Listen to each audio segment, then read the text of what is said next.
Good afternoon. We are now going to begin the shipping session for the 2021 World Ocean Forum.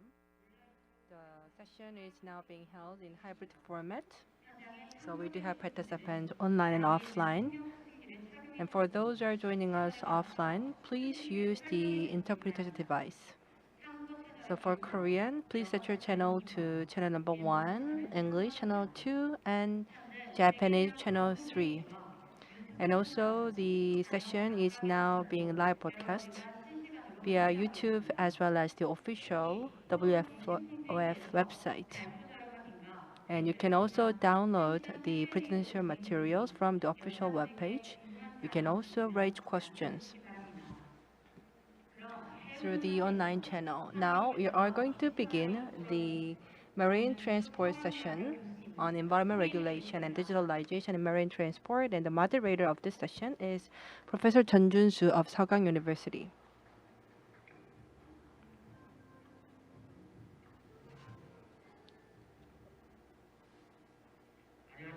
Good afternoon.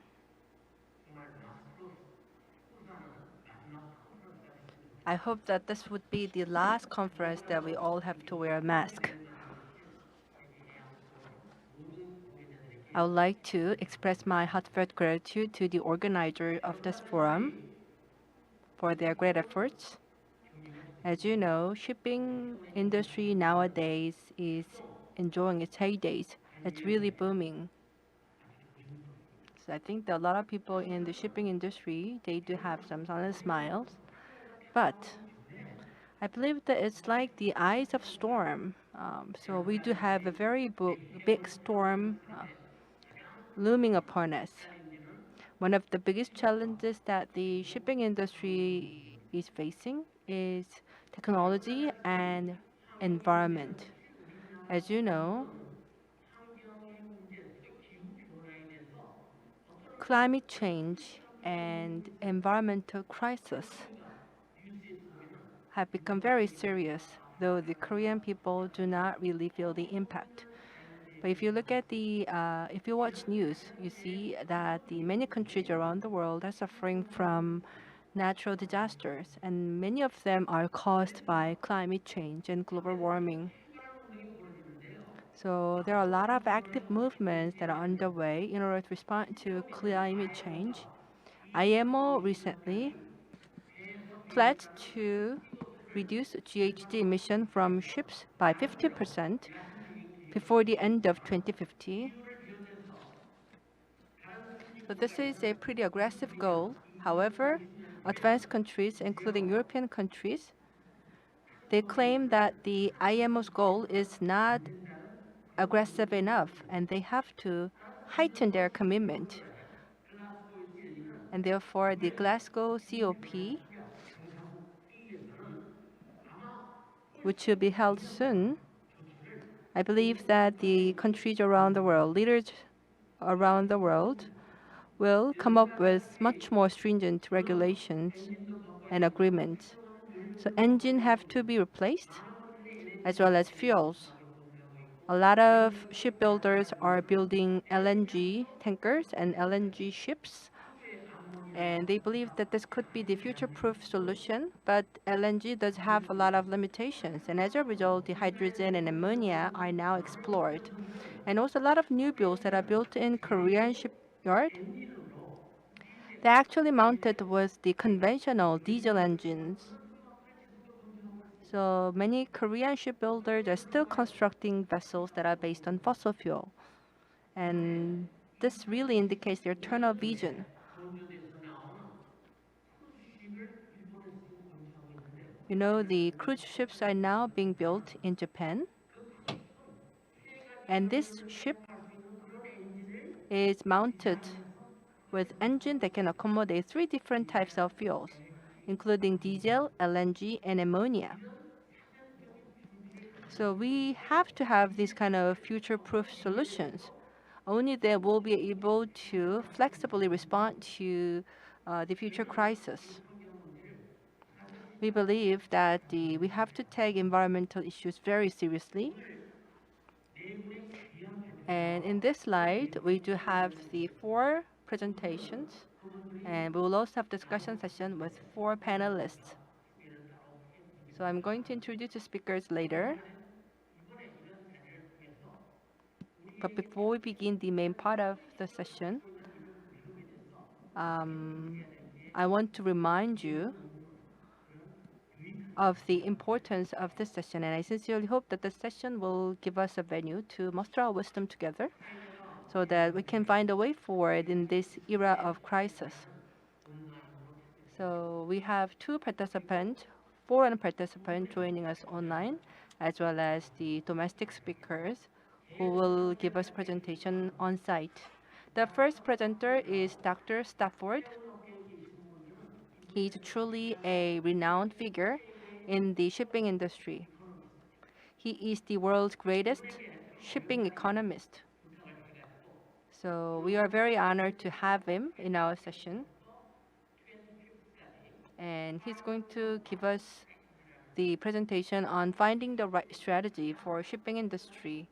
And I believe that his presentation will be very informative and useful to all of us. I'm sure that he will give us the thought-provoking foresight for the future. And I'm sure that his presentation will be very motivating and encouraging to all of us. So with that, we'd like to watch the video.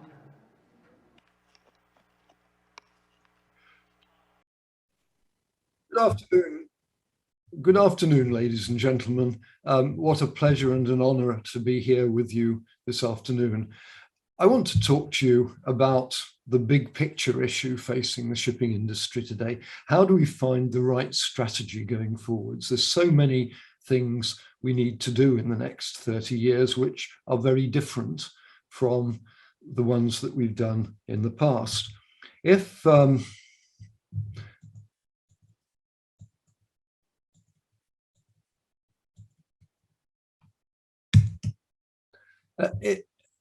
the reason for this is that today's sea transport business model is becoming obsolete. It's done very good service over the last 50 years, but today there are a number of things about the industry which are not really working very well. The first one is that fossil fuels are being phased out. The whole business was built about fossil fuels. So this is a major change for us, and everybody knows this. But what's different today is that everybody accepts that this must happen. The second thing is that the internal combustion engines that we've used to power our ships for the last 40 years, and indeed they've been around for 100 years, have reached the limit of their efficiency, and the green fuels that become available may actually favor electric power systems. So we have a whole job to do to redesign the propulsion systems for our ships. The third thing is that bigger ships are yielding little extra value compared with, say, 20 or 30 years ago. And this is important because one of the main ways that ship owners have improved the efficiency of their operations over the last 30 years is by building bigger ships. I mean, the ships today are twice as big as they were 25 years ago on average. But unfortunately, as the ships get bigger, the benefits get smaller, and the costs of having bigger ships for the ports and for all the other factors, the inflexibility, the logistics, the costs increase. And finally, we've got, to help us with the change, digital technology and communications, this great breakthrough, we all know about it, the big data, the cloud, fantastic communications, which means for the first time ship owners can really communicate with their ships. And so we have the new technology to deal with the 3 problems that the industry faces. And in doing this, I'd like to talk you through 4 of the important strategic goals that I want to address in the next few minutes.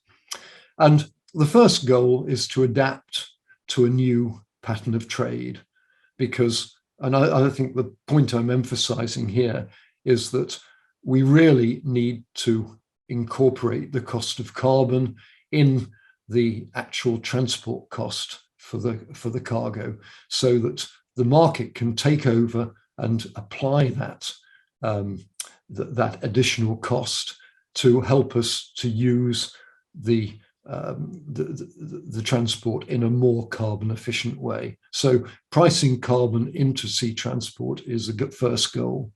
The second is to eliminate ship emissions. And there are two issues here. First of all, as I mentioned, the slow-speed diesel engines are perfectly capable of operating with green fuels, but they are reaching their technical limits. So possibly electricity will be the way forwards, and this is an important choice that has to be made. Maybe we'll do both. The third goal is to plan investment in new and used ships. We're going to have to spend an awful lot of money on new ships, and the technology isn't there yet to build them. So that puts the existing fleet of 100,000 ships, about 35 to 40,000 cargo ships, into a crucial position, and we need to see them possibly not so much as something to be got rid of, but as an opportunity for managing our way through until green ships are available. And then finally, we need to give people the digital systems that they can use in order to run the maritime industry more effectively. And that, I think, involves talented people who understand ships, who understand digital technology, and can help us to change the business to reach that new goal. And these are the four things I want to focus on very briefly in the next few minutes. The first one is adapting to new trade patterns, 2020 to 2050. As always, we tend to approach this in terms of scenarios because we don't know how much trade will actually move in future. But this chart shows you billion tons of seaborne trade. And the timescale is from 1960 through to 2020. So you can see that at the moment we're moving about 10 or 11 billion tons of cargo. And the big question is, will it keep growing as it has in the past, up to 28 billion tons of cargo in 2050? Or maybe under scenario one, trade slows to 2% or 21 billion tons in 2050. Another scenario is that trade grows at only 0.9% and only reaches around 16.9 billion tons in 2020. That should be 16, not 15. And then finally, under scenario three, trade slumps and only grows to 11.3 billion tons in 2050. And of course, this is a very bad scenario for shipping people. We don't like to see trade not growing, but it may be that we can provide better services, more value added, zero emissions. And if we can get as much value for the world economy out of 11 billion tons of trade as we used to out of 21 billion tons of trade, then this could be a very good scenario for the industry, both in terms of emissions and efficiency. One of the reasons I think we have to be very careful not to rely on continued trade growth is that a very large amount of today's trade is actually fossil fuels. This chart shows, again, it's million tons of seaborne trade on this vertical axis. And today, 40% of that trade is fossil fuels. When that 40% of fossil fuels are burnt, they will produce, or they did produce, 11.3 billion tons of carbon. And that basically is a third of the world's carbon emissions. So if we really are successful in Glasgow next week in coming to the agreements to get rid of fossil fuels, then it's absolutely essential that this trade declines as fast as possible. And again, a rapid decline of coal, gas, oil would be a sign that we are succeeding very well, but it would result in much lower trade. Maybe we'll get new trades in hydrogen and ammonia. I don't know. That's to be discussed later. But the key point is that we must look constructively at trade, adapting trade to give the best possible results in terms of carbon, but also in terms of through transport efficiency. Now, the second goal is no emissions and better ship performance. And these are absolutely central issues. If we start off with no emissions, we've actually got two sorts of energies around. We've got the naturally occurring fuels, which are all hydrocarbons, heavy fuel oil, LNG, LPG. You can see the equations here, the chemical equations. They're all packed with carbon. And then on this side, we've got methanol, which is also a hydrocarbon, but it's manufactured. And ammonia is also manufactured, and so is hydrogen over here. And so the really important point is that we need to develop the fuels that produce no emissions. If you look down here, you see that in terms of CO2 emissions, in kilograms of carbon per kilowatt hour, heavy fuel oil is 0.27, LNG is 0.21, LPG is 0.24, methanol is 0.25, but none for ammonia and none for hydrogen. So clearly these are the ones that we're aiming for. How are we going to produce the green fuels, hydrogen and maybe ammonia? Well, there is basically, the way it's lining up is that the big sources, there are biofuels, but I won't go into that in this short session. There are two main sources which look as though they can produce these fuels in volume. One is wind energy, which is already well established, and the second is solar energy. And both of these are capable of being scaled up, possibly to a level at which they could replace the fossil fuels we use today. I have to say it's a very big task. I mean, this is an Oman project, 25 gigawatts wind and solar combined. It won't be completed till 2038. So we need to speed things up a bit if we can. But the technology is there, it's possible. Maybe it'll turn out to be like vaccines in the pandemic. You know, we all thought it took 10 years to produce a vaccine, but actually we were able to produce one in 10 months. Maybe we'll have another miracle like that if we put our minds to it. What will happen is if we take this solar and wind energy, and just to give you an example, I've said, let's say we produce a small amount of, say, 50 kilowatt hours of electricity from wind and solar. It's green energy that contains 198 megajoules of energy. And supposing we use electrolysis, which will turn that 50 kilowatt hours of electricity into 1 kilogram of hydrogen. It's very well established technology. Electrolysis plants have been around for years. And it costs about, the latest projects we're looking at, it costs about $2, something like that. So it's within possible economic bounds.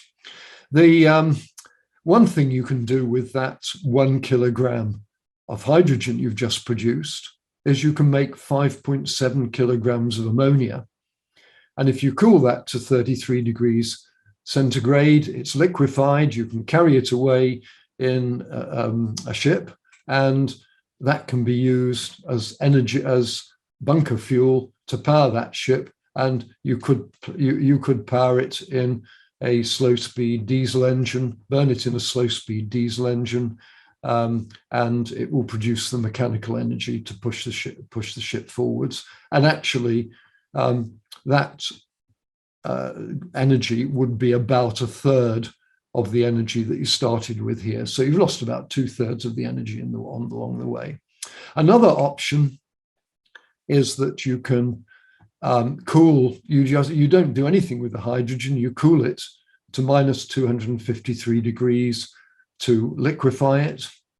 and you then transport it as liquid hydrogen, and that is used, it's regasified, and it's used in a fuel cell on board a ship, a polymer electrolyte membrane fuel cell could use 1 kilogram of hydrogen, or other fuels if you like, to produce approximately 16 to 19 kilowatt hours of electricity, or 60 to 70 megajoules.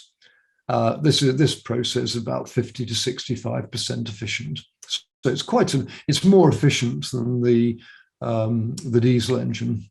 But then you have to use that electricity, which you've got back again. You started with electricity, you end up with electricity, and you put that electricity into an electric motor, lose about 10% of it, and you get 15 to 18 kilowatt hours of electric power. And the motor produces 54 to 63 megajoules, or 90%.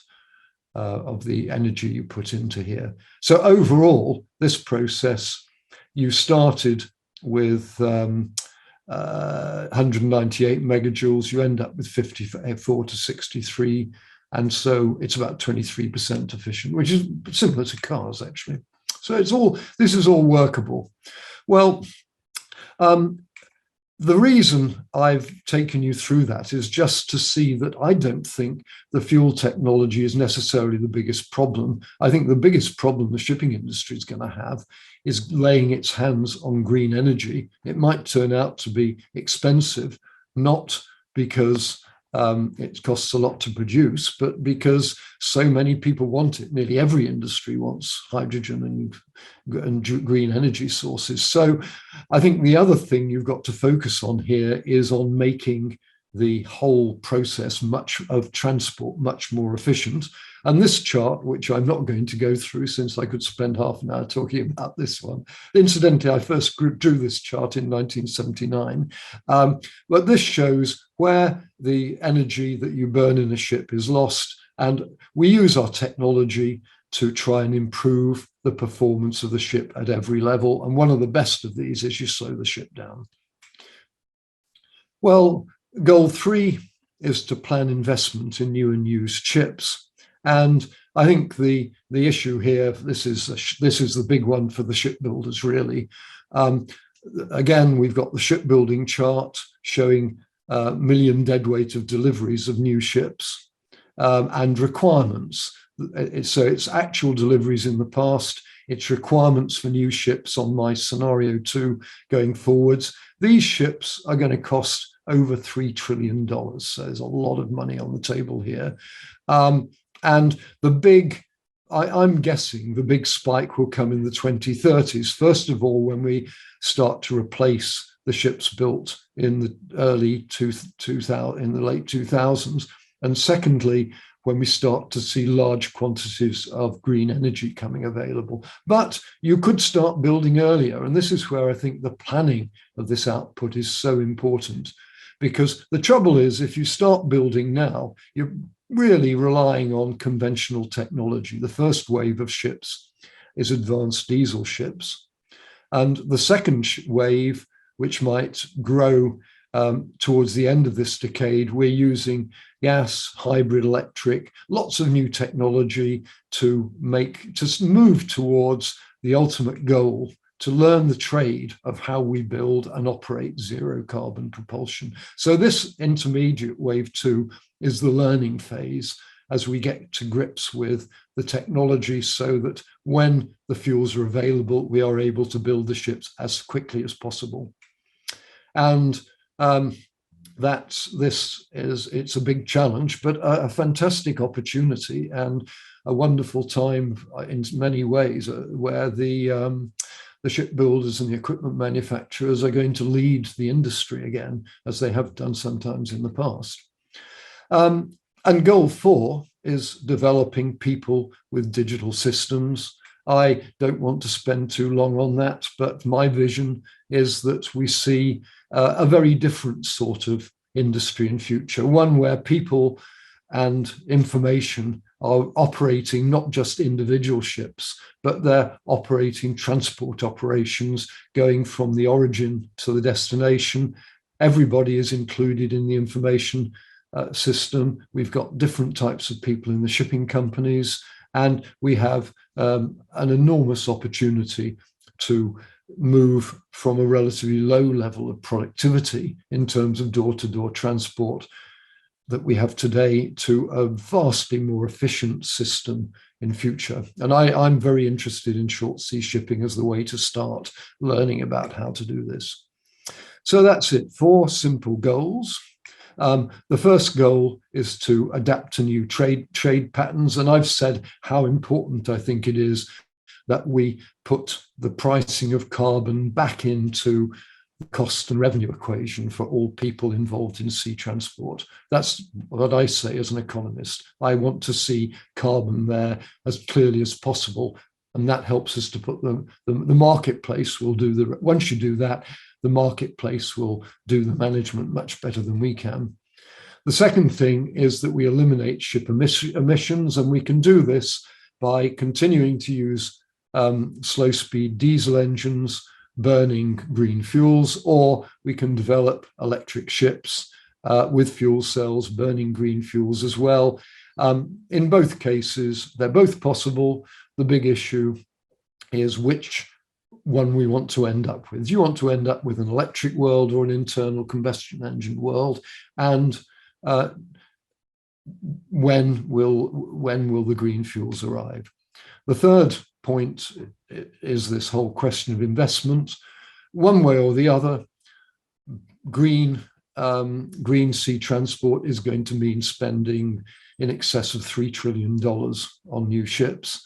And that means that we really want to look very hard at how we can use the existing fleet as well as we can, so that we spin out the capacity we've got today until the technology is there to build really good green ships with this $3 trillion. It's going to be difficult to do that. And slow steaming is a terrific opportunity, but of course you need more ships. And therefore, that all takes us back to the question of how do we manage our shipbuilding program, which is a fascinating question going forwards.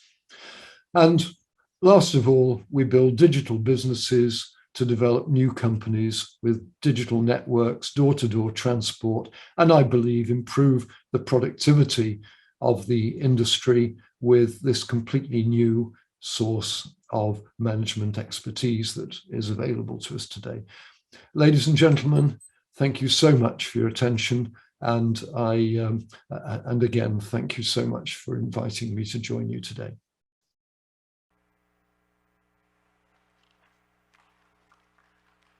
네, 아주 감사합니다. Yes, thank you very much. He'll join us once again during the discussion session. So if you have any inquiries, you could raise your questions then. Now, Dr. Stopford, I believe, has gave us a resonating important message. If we were to convert everything to green technology,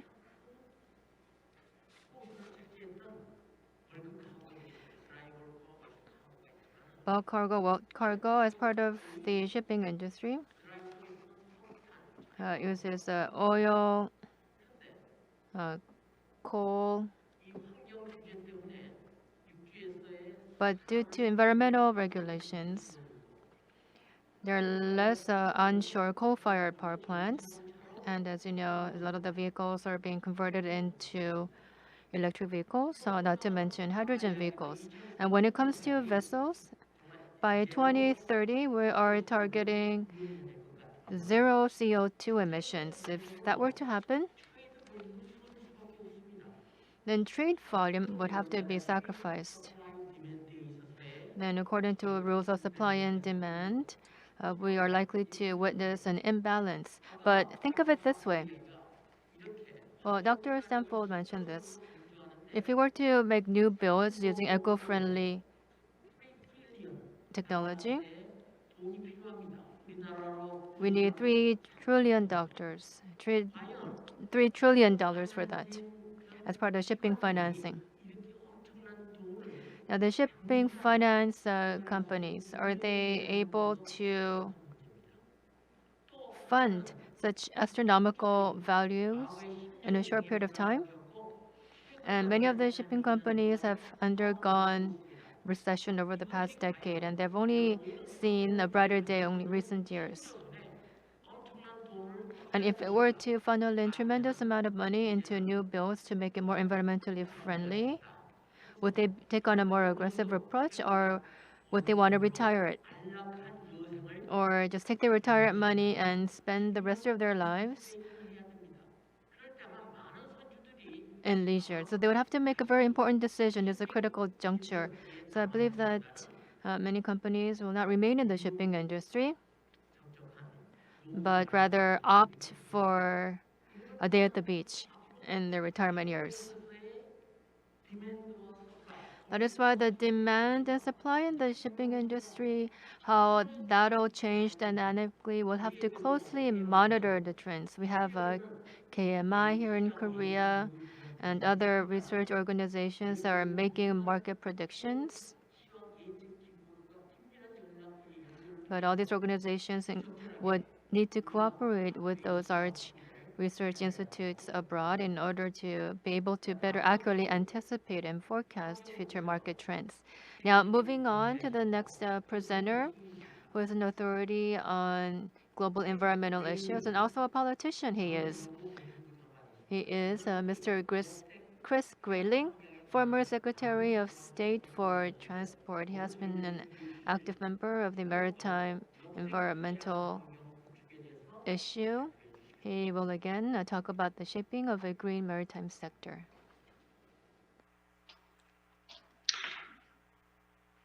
Good afternoon.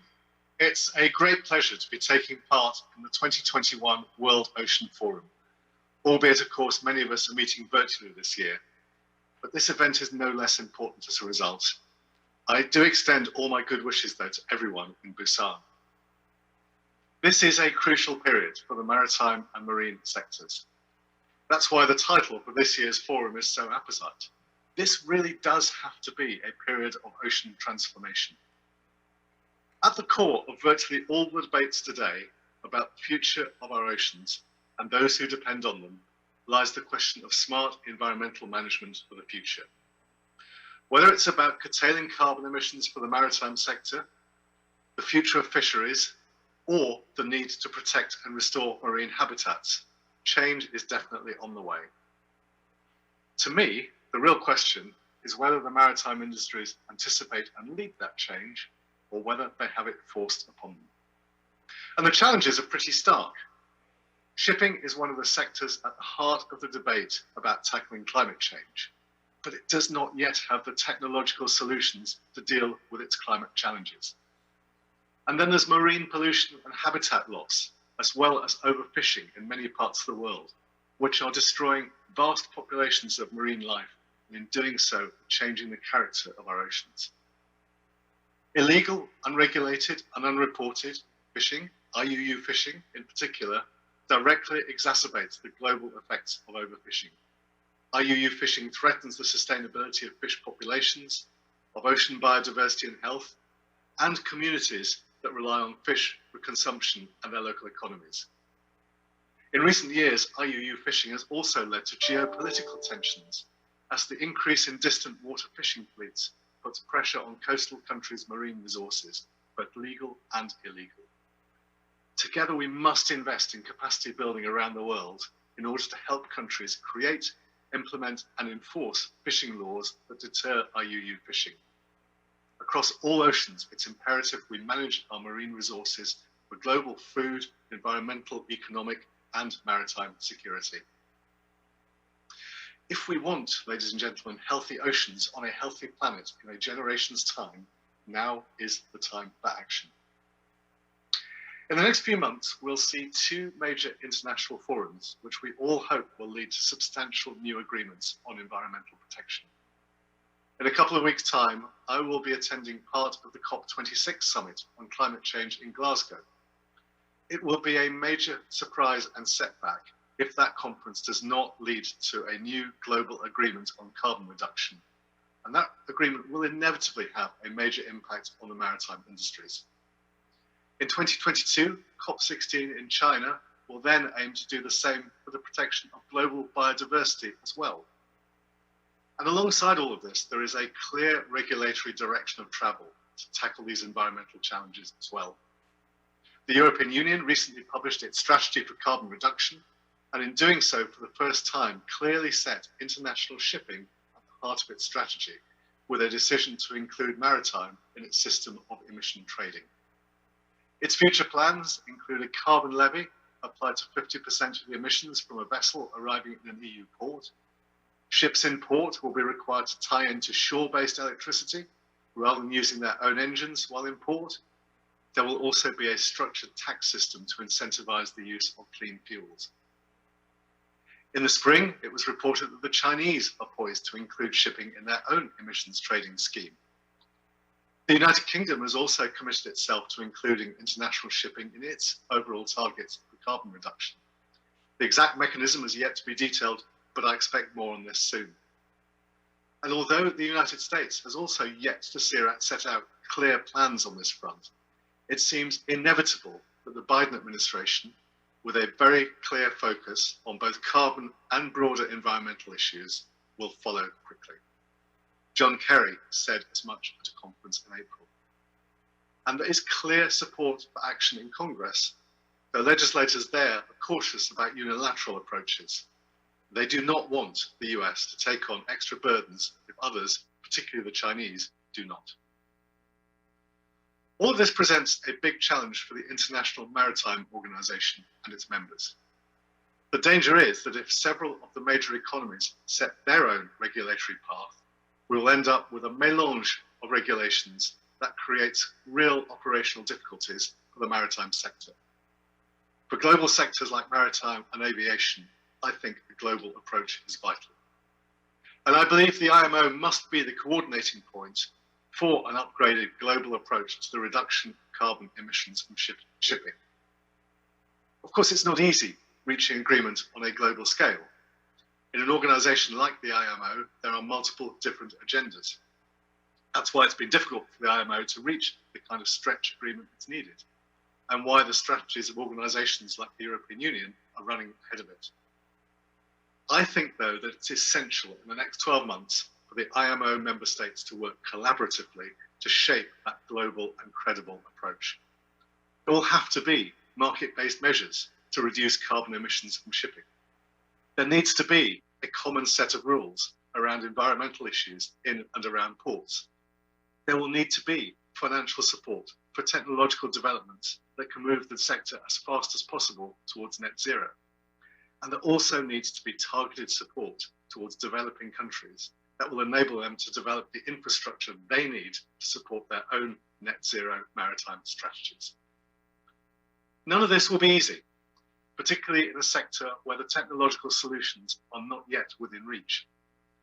The encouraging sign is that the industry knows it needs rapid technological change. Companies like Maersk are setting a clear path towards a sharp reduction in emissions. Others need to follow the same path. But the ultimate technological solution to carbon emissions from shipping is not yet with us. Hydrogen will play an important role in parts of the sector, particularly in and around ports. But its bulk makes it a more difficult option for longer distance carriers. Ammonia has potential and does not have the same bulk problem, but it's also a highly poisonous substance and has different environmental implications. Battery power can work for short distance ferries, but not long distance cruise ships. Maersk are focusing on ethanol right now, though it's not a zero emission fuel. The aviation sector faces a very similar challenge and is divided into those pursuing hydrogen as an option, initially for short haul flights. But perhaps more interestingly, many in that sector are pursuing synthetic fuels as an option. In the UK, Rolls-Royce is developing aero engine technology powered by fuel manufactured from carbon captured from the atmosphere, creating a net zero circle of fuel production and emission. It may well be that this is the best path for shipping as well. But whichever technology emerges as the best option for shipping, and frankly, I suspect the final answer will be a mix of options, depending on the market and size of vessel. Regulation is going to drive that change. The sector should expect ever increasing costs from using traditional fossil fuels, particularly heavy fuel oils, as market-based measures and carbon trading embeds into the maritime world. In the end, the regulatory direction of travel has only one outcome for those who do not embrace this agenda: higher costs and diminishing market share. But the climate agenda is only one part of the ocean environmental challenge and one part of the transformation which is needed. The loss of species and habitats, combined with increased marine pollution, has done huge damage, and it must be reversed. The European Environment Agency has warned that the loss of biodiversity is as big a danger to the planet as climate change. The Smithsonian in Washington estimates that nearly 2,500 marine species are endangered. Coral reefs and mangrove swamps are being damaged or destroyed. Overfishing is destroying marine populations. Coastal habitats close to human settlements are particularly badly affected. Yet there are hundreds of millions of people who depend on the oceans for their livelihoods. A decaying and dying ocean will destroy the lives of those people. Regulation is indeed moving slowly in the right direction with the creation of more and more marine protected areas. But outside nationally controlled waters, things are very different. With huge scale plastic pollution and industrial fishing on a massive scale, destroying marine populations. If there is going to be an ocean transformation, then these issues must be addressed. My view is that this industry needs to take ownership of improving the marine environment and work to reverse the decline. I talked earlier about the importance of market-based measures. I mentioned things that should be funded from the revenues from carbon trading in the marine sector, smarter technology, support for developing countries. But what must not happen is that shipping companies simply replace their research budgets with grants from an emission trading fund to spend on research. Nor must the money from emission trading just be used as general tax revenues for organisations like the EU or by national governments. This is money that will be coming from the negative environmental impacts of the industry, and a substantial part of the revenue from emission trading in the maritime sector must go to improving marine environments. And it is possible to make a major difference quickly. I was at a presentation in Washington recently by the confectionery company Mars. They are spending money on a series of projects around the world to restore damaged coral reefs. We've all seen the pictures, you've seen them. A seabed that was once covered in beautiful reefs turned into a pile of debris by pollution or damaging fishing practices. What the Mars projects have achieved is startling. By placing a network of iron frames onto the seabed, within less than 2 years, reefs are recovering, and after 3 years, they're full of fish and other species again. It's an extraordinary sight to see. Mangrove restoration is equally important. Currently, around 1.9% of the world's mangroves are thought to be lost each year. Yet they're not only vital absorbers of carbon and important habitats for coastal species, they also provide protection to coastal communities against severe storms. There are many bold targets to restore these lost habitats, but all too often they remain targets and aspirations. Few people involved in seeking to restore those ecosystems believe we're anywhere near to achieving the goals we need to meet. But these issues are rising further and further up the agenda. I expect tougher regulations around the protection of the marine environment in Europe, in North America, in Asia. But it's more than regulation. I also expect consumer and investor pressure on businesses to demonstrate they're doing much more to protect and improve the environment. In the City of London, more and more investment businesses are finding their investors demanding information about their green credentials. Consumers are also increasingly looking for products with green credentials. Now, the aviation sector has been a particular target as flight shaming as a concept gathers momentum and political pressure grows for restrictions such as taxes on frequent flyers and bans on frequent flyer schemes.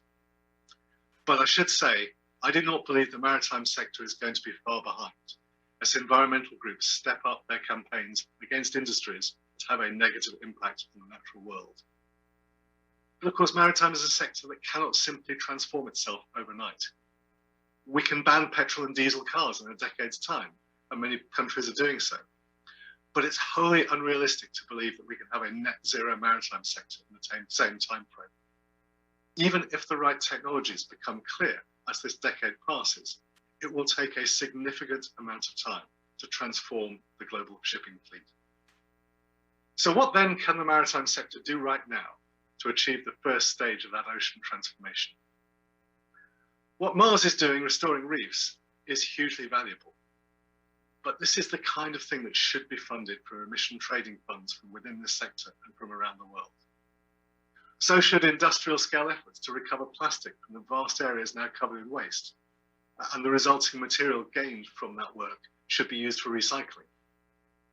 So should restoration work in areas of damaged mangroves, or the replanting of seagrass, both of which can improve habitats and, crucially, also absorb carbon.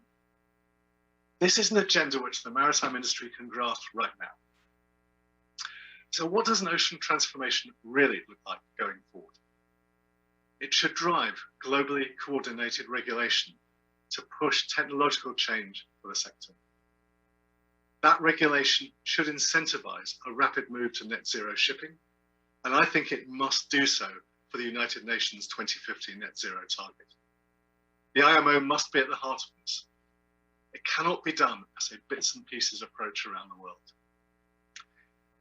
Then it should be technology neutral, because different technologies will play a part in different parts of the sector. It should move as quickly as possible to discourage the use of environmentally damaging technologies and to levy a charge on those who use those technologies. But the money levied from carbon trading should not simply be recycled as taxation or a replacement for existing budgets. It should genuinely help to transform the ability of the industry to improve the quality of the marine environment. Ladies and gentlemen, a transformed ocean will be a healthy ocean, and it is the job of the maritime sector to take a lead in ensuring that our oceans are properly restored to health over the next generation. Thank you.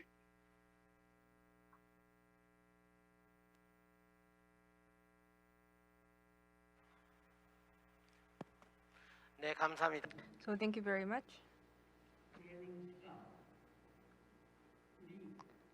So Mr. Chris Grayling, he talked about the climate change and how the nature is destroyed. He gave us a lot of good examples. And in conclusion, what he emphasized is that international organizations, countries, and industries, we should not focus on our own selfish interest. Rather, we have to have the long-term view, and we have to make quick decisions, immediate decisions on environment regulation. Next, we'd like to invite the Nam Gi-chan, former president of Busan Port Authority, and he's going to give us the presentation on the Busan Port strategy to build a green and smart port. Dr. Nam, prior to serving as the president of PPA, he worked for the Busan Maritime University. Especially, he had researched for a long time how to integrate state-of-the-art technologies into shipping applications. So based on his expertise, he will give us the presentation on Busan Port strategy to build a green and smart port.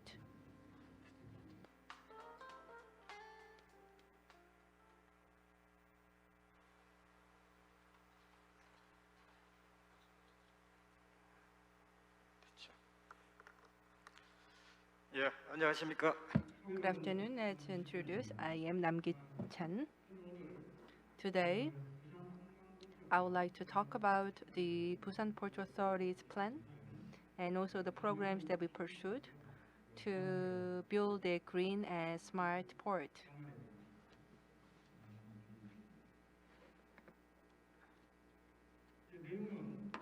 Here you can see the content of my presentation. So I will begin with the overseas and domestic environmental regulations, and then I will give you a brief report on the status of Busan Port, And then I will touch upon some case examples of green and smart ports around the world. And based on that, I'm going to conclude my presentation with the Busan Port strategy to build a green and smart port, as well as future plans. Here you can see the environment regulations overseas. So you can see that more and more stringent regulations are now being introduced. For example, like IMO is going to impose stronger limits on the sulfur content of fuel and promote energy efficiency improvement. So you can see that the threshold of the 0.5% for sulfur content is was imposed in year 2020, and also IMO pledged to reduce the GHG emission by 40% by 2030 and 70% by 2050. If you look at the situations in the US, they have come up with the Clean Air Act, and centering around EPA, they have strengthened the restrictions and regulations on the air pollutants. Especially the EPA, they conduct the survey, analyze and predict emissions, and also come up with strategies to reduce emission. LA Long Beach Port, they have also come up with their own plan for GHG reduction. What about Europe? They came up with a directive on certain air pollutants to set reduction targets. And as a result, the Rotterdam Port and Hamburg Port, they have established their own sustainability programs to be in line with the recent regulation. Especially the participation of liners are very important in order to make port green. So the Rotterdam Port has made policies to encourage shipping lines to participate. And also the Hamburg Port, they allow the Euro 5 and 6 engines trucks only to enter the port, and they have also operated the various incentive programs for clean trucks. China, they established their own 3-year action plan for cleaner air, and they set the targets for air pollution reduction. Japan, they established the Port 2030 plan, and accordingly, each port is now pursuing environment preservation program. Now, let's take a look at domestic trends. In year 2019, Special Act on the Reduction and Management of Fine Dust went into effect, and as a result, the relevant committee was established, and also the comprehensive plans were formulated for fine dust management. And also with regards to the fine dust management, targets and basic directions were set. And in year 2020, Special Act on the Improvement of Air Quality, especially for port areas, was enacted. So it includes the designation of control area for SOx emission, and also the low-speed navigation, and mandatory installation of AMP system. And in year 2021, the first master plan for improving air quality in port area was established. And they have fleshed out the targets for fine dust management. And also they do have the goal of achieving 90% participation rate of the vessel speed reduction program by 2025, as well as the installation of AMP for 248 berths. And central government established the 2050 carbon neutrality strategy in order to turn the entire Korean economy to be more environment friendly and low carbon. And under this, the 10 tasks were established. So as mentioned by the two previous speakers, both of them emphasized the importance of environment regulations. And we are actually faced with the pressing need to reduce GHG, and ports are not an exception. And we actually have to achieve all these targets earlier than we aim for. Now, let's zoom in the Busan Port. So the Busan Port has grown substantially, and as a result, currently it is the world's 7th biggest container port, with the 22,000 KTEU in container volume. And in terms of the transshipment, Busan Port is world's second largest port, with the 12,000 TEU. So Busan Port consists of Old Port, which we call North Port, and then we have the New Port, 25 kilometers away from North Port. So the Busan North Port represents 31.4% of the cargo volumes, and 68.4% of the cargoes are handled in Busan New Port. And we do have the phased plans to move the cargo volumes more and more from North Port to New Port.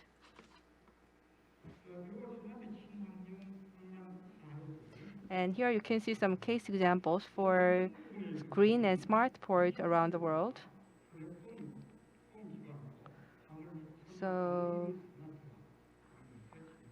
for shipping and port logistics, new technologies have appeared in order to transform the internal processes of shipping companies and therefore providing better services. For example, like Musk, they do have the real-time container tracking system. So they established this system for their vision of IoT of the sea. And also other liners and carriers, they also have similar systems. So the technological trends regarding the shipping and port industry, you can see that the Singapore's Tuas mega port, that's the exemplary project. So it began in 2015 and it's going to be completed in 2040. It is for the 65 million TEU. So currently Singapore has multiple terminals scattered around the country, and they're going to integrate them into one single terminal and port. And a lot of latest technologies are going to be integrated. In Shanghai, already back in 2018, they conducted the pilot operation of autonomous trucks, and it's going to be soon commercialized. In Norway, although small in scale, autonomous ships have already started the demonstration projects, and the Port of Rotterdam adopted the IBM's IoT platform already back in 2018 in order to become smart port.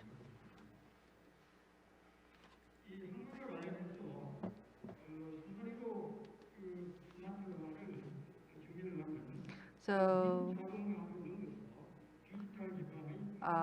smart port is to establish the digital system, especially based on digital twins. So digital twin is the key piece of the advanced port automation and smart system. So already you can see that the Qingdao port and the Shanghai port, they have adopted the completely unmanned operation. And the Port of Rotterdam, already back in the 1990s, they pursued the unmanned operation. And in year 2014, they actually achieved the completely unmanned system. And now, based on Industry 4.0, they are striving to establish digital twin port.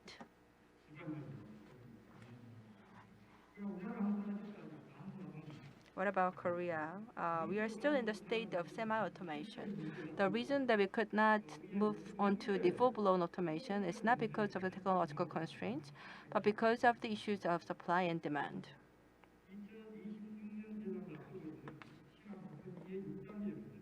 So, but the 2-6 phase new port that we are going to open soon, this will be the completely unmanned port. Singapore's Tuas, Tuas port, as you can see, it has the autonomous, rather the port has been established to be prepared for autonomous vessels, and they have adopted the cutting-edge navigation system. And also from the construction phase, they try to utilize the green energy, environment-friendly energies only. And also for operation, again, they use environment-friendly fuels and energy.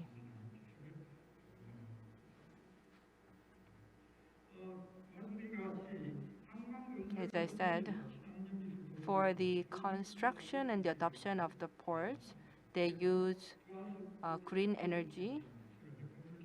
And for this, they have established a Tuas Port ecosystem to promote environment-friendly energy consumption. And also equipped with the latest technologies, they understand data on a real-time basis and also share the data on a real-time basis for more efficient operation.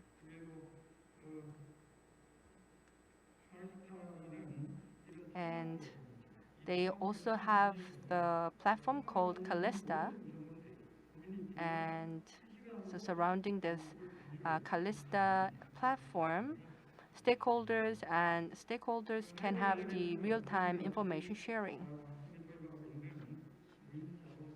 And here you can see the picture of the unmanned truck, and for immigration procedures and also for entry and release procedures, you can see that the operation is now taking place in an unmanned way without man's involvement. And this is the case of the Rotterdam port in the Netherlands. And they already began the adoption of the automated port system from the mid-90s. And that project finished in year 2014. So Maasvlakte, that this is the newest terminal, and also the APM terminal run by Musk. It has a completely unmanned container crane and operation. So they already completed the unmanned operation system, and currently they are working on digital twin platform to be even more advanced. So for the digital twin platform, I believe that the Rotterdam is the front runner. What about the port of Hamburg in Germany?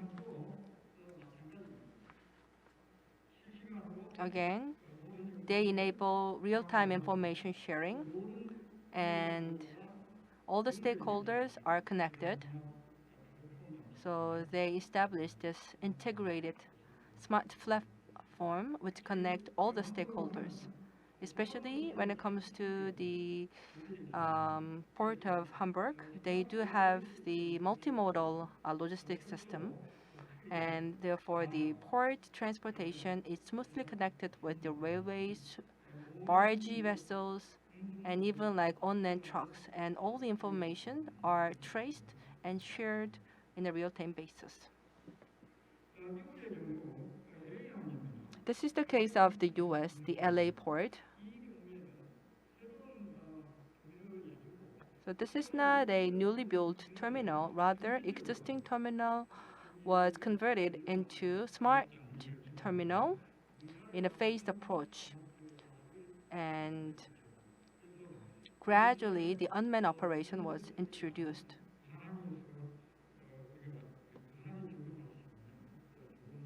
So I believe that this US case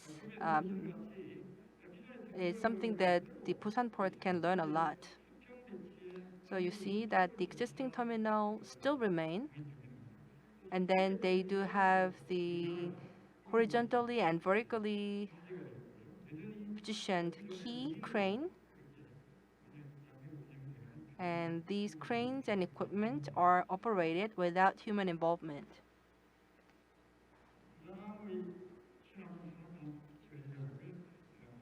Now I'd like to talk about the digital Busan Port strategy to build green and smart port. And the key centerpiece of the strategy is to build a digital twin platform. The project is led by Busan Port, and currently the research institutes and other agencies are being involved. And this is a part of the Korean government's New Deal project. So although we were late in starting, but I believe that the project will be proceeded in a pretty fast speed. This is the schematic drawing of the digital twin platform.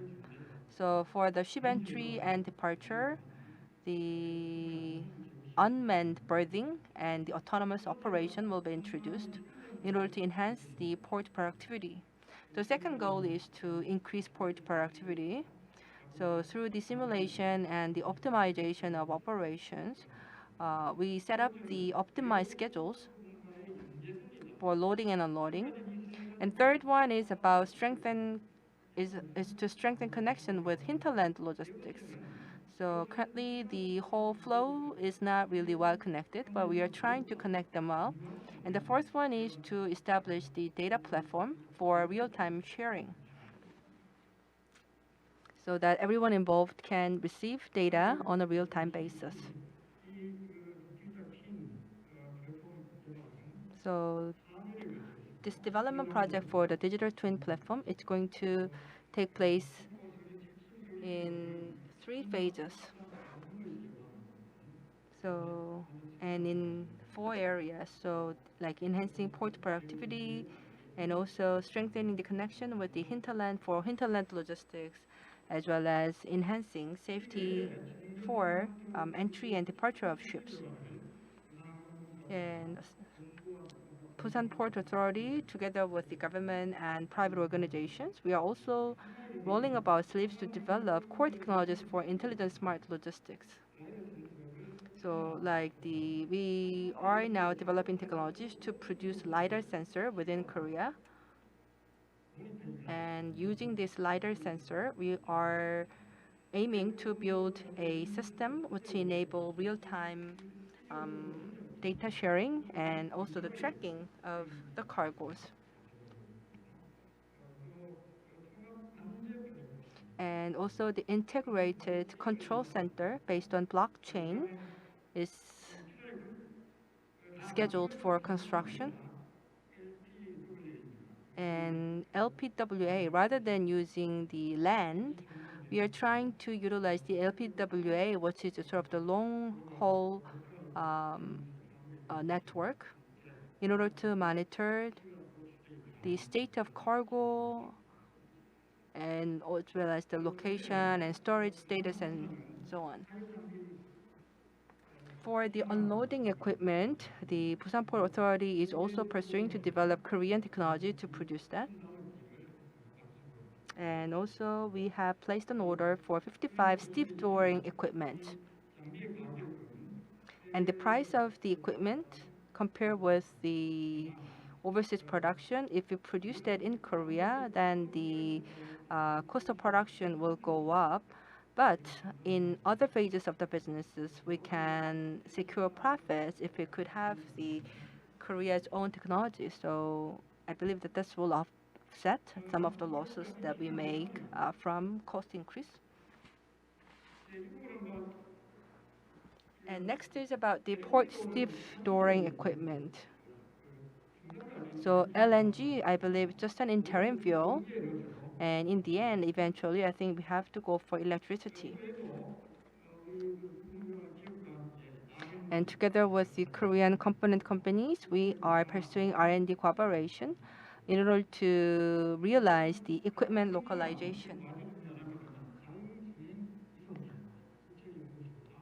And together with the Government Research Institute, we are also building the autonomous transport equipment. And port cranes currently are operated with human involvement in Busan Port. So we are now developing the remote control technology for unmanned operation. A smart logistics center is now being established. And also, together with the government, we are developing the resource sharing platform for Busan Port. In other words, all the equipment and human resources can be shared based on this platform. And regarding the green technology, in order to reduce the fine dust generation, we are now developing green technology.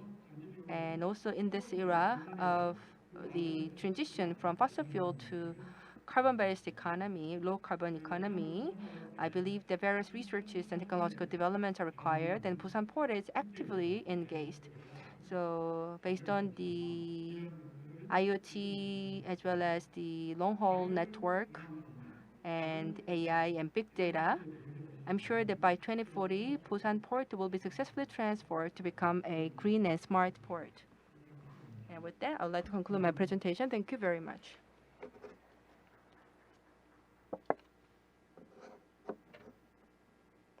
네, 대단히 감사합니다.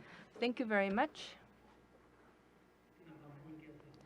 So the Dr. Nam, he talked about the Busan Port preparation for unmanned operation as well as the autonomous shipping. And based on the environment-friendly energy, they are aiming to become a green port. Especially, they focus on building digital twin platform aligned with the flow of cargo traffic so that they can have the complete door-to-door service. So in order to have a real smart door-to-door service, we need digital technology and platforms, especially advanced digital technologies. And the Dr. Nam, during his service in PPA, I think that they really work hard to adopt these digital technologies. And now they have made significant progress, so I'm very thankful for that. Thank you. 발표자는 Now, the last presenter for this session is from the government. He will talk about the issues of interest from the government's perspective, what's in the pipeline and what activities are underway. So, Mr. Jong-uk Choi from the Ministry of Oceans and Fisheries. He will explain to us about the 2030 Green Ship K promotion strategy of the government.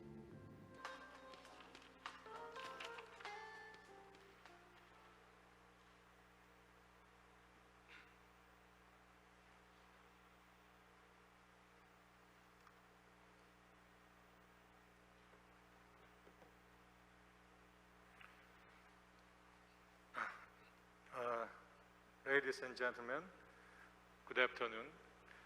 I am Choi Jong-woo from the Ministry of Oceans and Fisheries.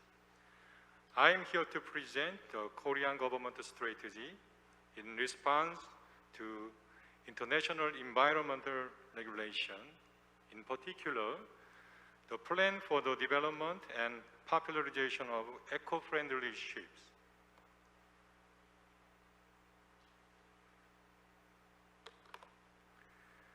This presentation consists of 4 main sectors: the background of the topic, the vision and strategy of the Korean government, its action plans, and finally, the expected effects.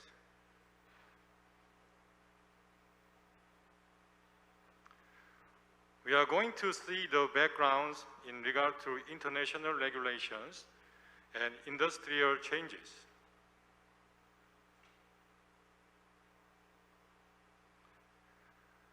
IMO has adopted mandatory measures to reduce emissions of greenhouse gases from international shipping under IMO's Pollution Prevention Treaty, MAPOL, the Energy Efficiency Design Index, EEDI, mandatory for new ships, and the Ship Energy Efficiency Management Plan, SIMP.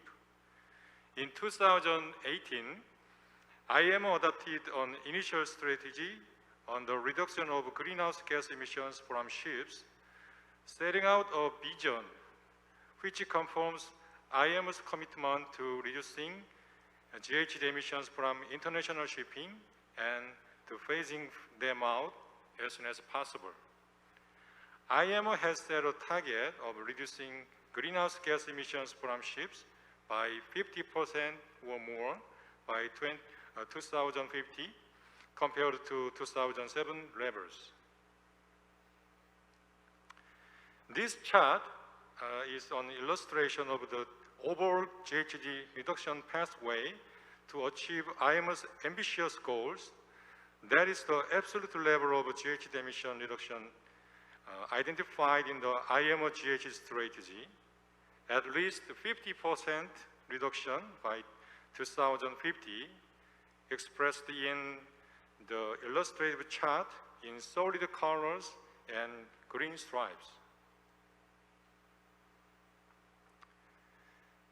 Clarksons Research, the most authoritative provider of intelligence for global shipping, also indicate that the annual average growth rate of LNG-fueled ships has reached 19%, showing that the number of green ships is expected to exceed that of diesel-fueled ships by around 2025. Efforts of stakeholders in the global maritime sector toward greener trends will enable zero-carbon ships, for example, hydrogen-fueled ships, to be commercialized by 2030 and also lead to the complete decarbonization of the shipbuilding and equipment sectors. The vision and strategy of the Korean government are as follows.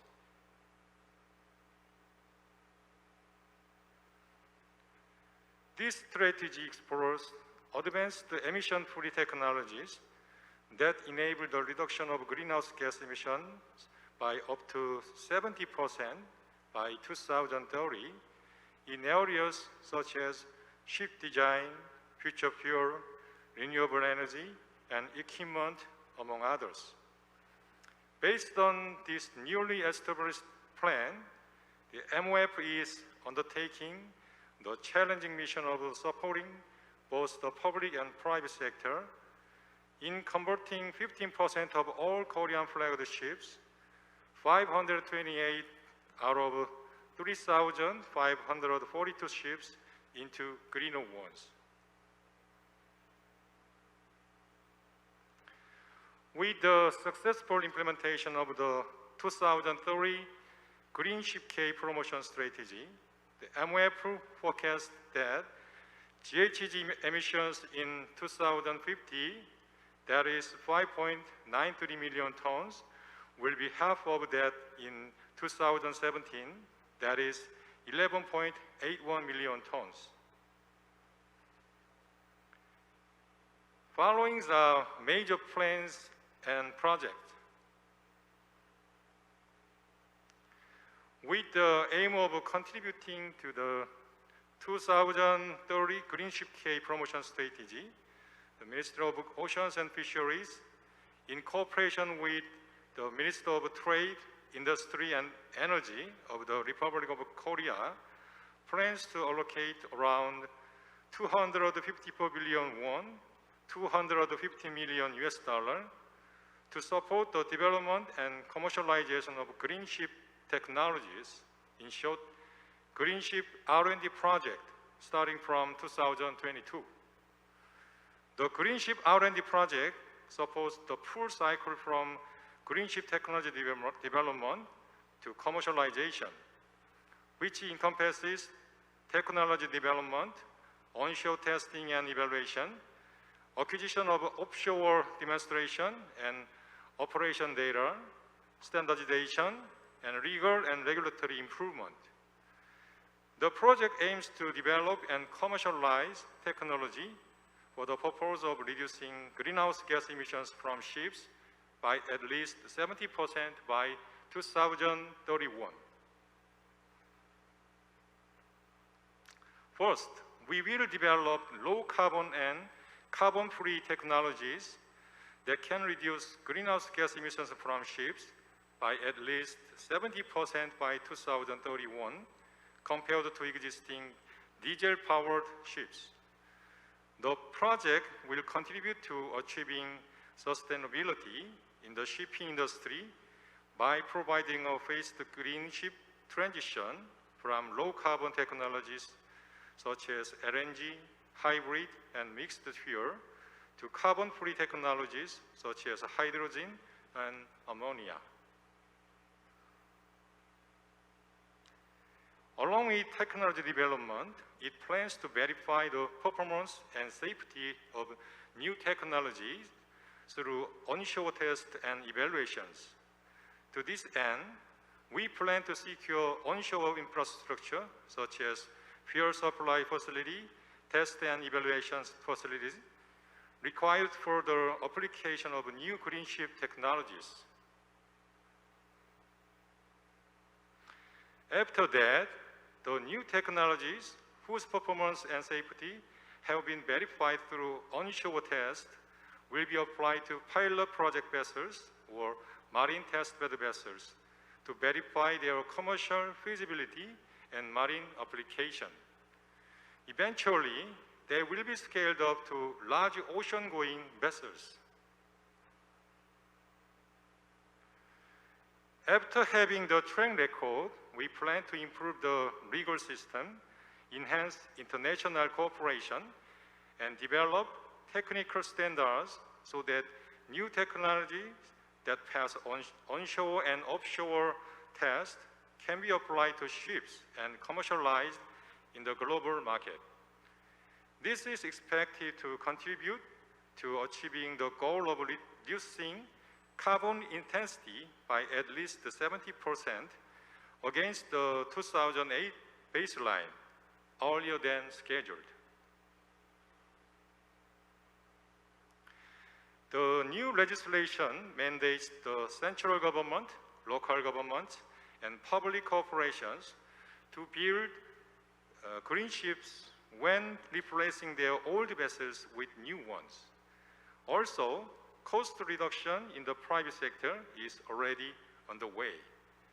The high building cost and lack of fueling infrastructure has caused the shipping industry to be reluctant to convert existing ships to green ones.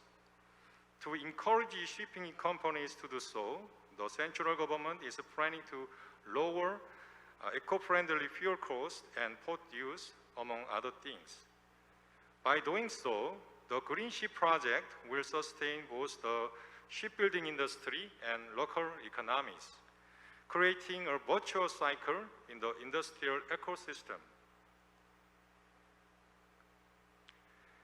The Ministry of Oceans and Fisheries has implemented the certification of green ship technology from this year. This is the national certification scheme for the eco-friendly ship and marine equipment with brand new technologies for the ship owners. We believe that this regulatory framework is to promote the development of green ship technologies as well as to activate the popularization of green ships. It also is the basis of the financial incentive for the green ship owners. We are looking forward to these effects. First, environmental effects. The 2030 Green Ship K promotion strategy will contribute to the global shipping community by improving the marine and atmospheric environment and reducing particulate matter emissions by 3,314 tons and GHGs by 400,000 tons by around 2030. And industrial effects, economically, the green ship initiatives is anticipated to generate approximately 5 trillion won in sales in the shipbuilding and shipping industries and 11 trillion won in production and create more than 400,000 jobs by 2030. In closing, I dare to say that the future of the planet rest on our shoulders, and the time to act is quickly running out. That said, I do believe that we can make a real difference for future generations.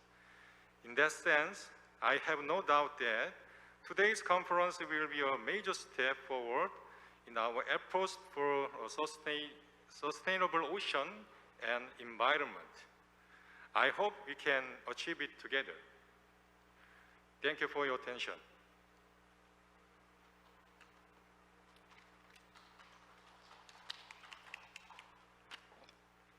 최 과장님 감사합니다.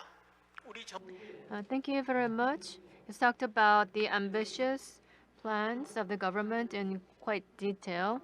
Talked about the eco-friendly shipbuilding regulations. And talked about the government policies and the support to be given to the private sector as well for green ship strategy implementation. Well, the hosts of this forum just informed me that we're not able to give you a break time because these overseas foreign speakers are waiting online. So in consideration of our foreign speakers, we will move on without a break.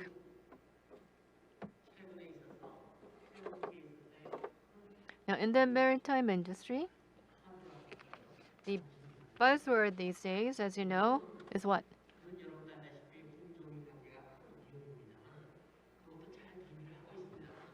We are bracing ourselves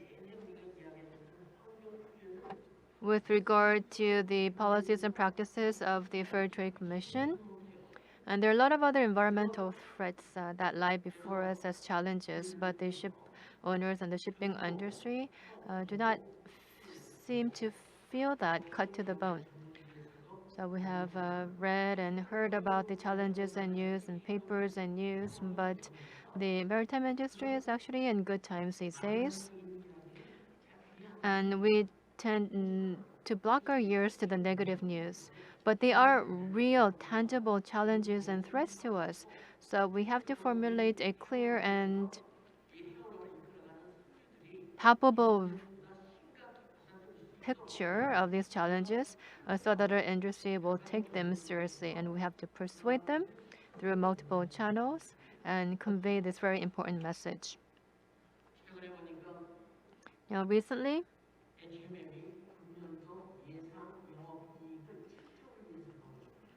HMM announced its guidance for its operating income for this year at 7 trillion won. I was with Hyundai Maritime Company for many years, and I very much understand the financial and business difficulties of a company. But they were quite successful in building a massive scale vessel. As you know, building a vessel does not happen overnight. You need at least 3 years, years and hours of preparation work to produce such a phenomenal feats. So to the senior management of SMM, you have my sincere respects. Okay, let me introduce to you our discussants.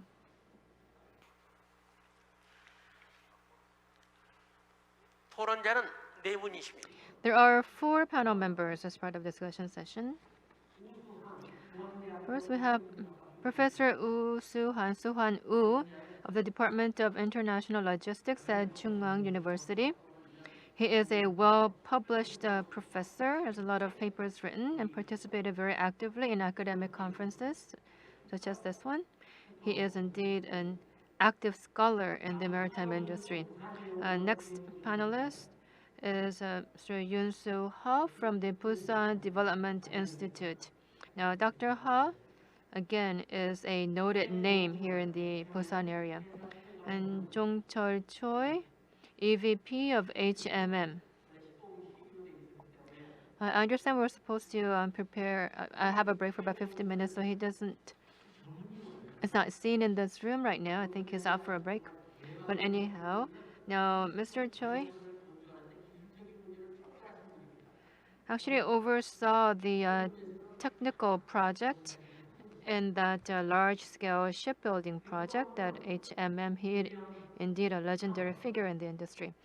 And last but not least, we have William Peng, Managing Director of PSA International of China office. And of the two presenters, we have Dr. Stopford with us, joining us live online.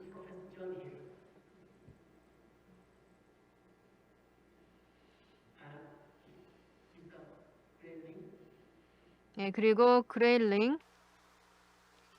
Thank you for joining us.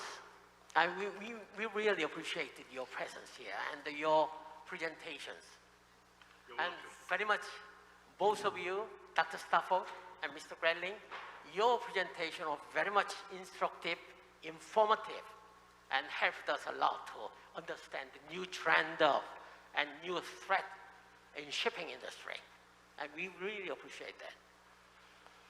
그래서 한 분 한 분 So with that, we will move on to the discussion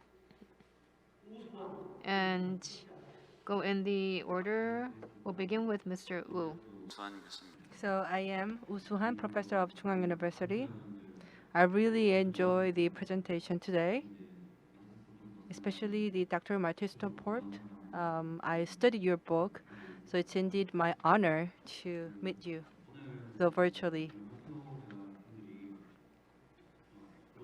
So the speakers today, they talked about the environment regulations and how shipping industry can respond to, how port authorities respond, and also what kind of technologies we need, as well as the strategies of liners and shipping companies. The title of this session is Environment Regulation and Digitalization. So I would like to compare these two different fields, so environment and digital.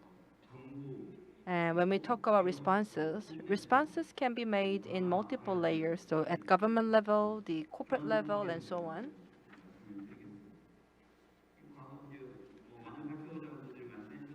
As mentioned by speakers, for the past 10 years, we have had a lot of discussions on carbon neutrality,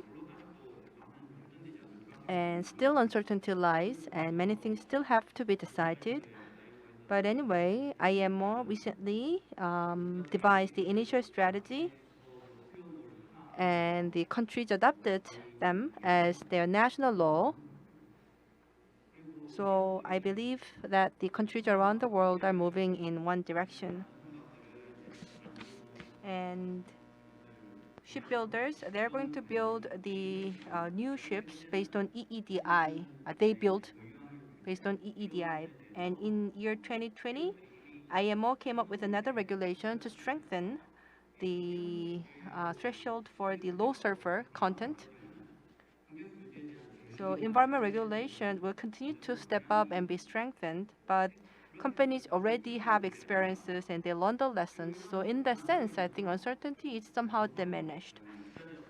And the shipping companies, marine equipment manufacturers, as well as IT companies, they are also creating new technologies and opening up the new possibilities.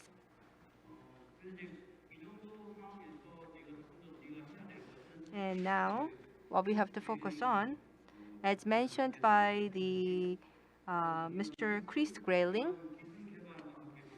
together with the technological development, there is also the problem of the technology gap between different countries, as well as the different companies.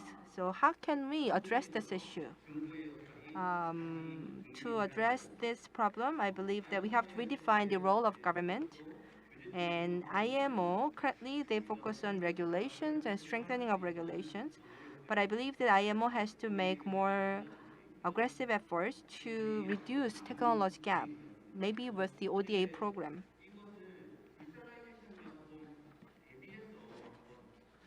So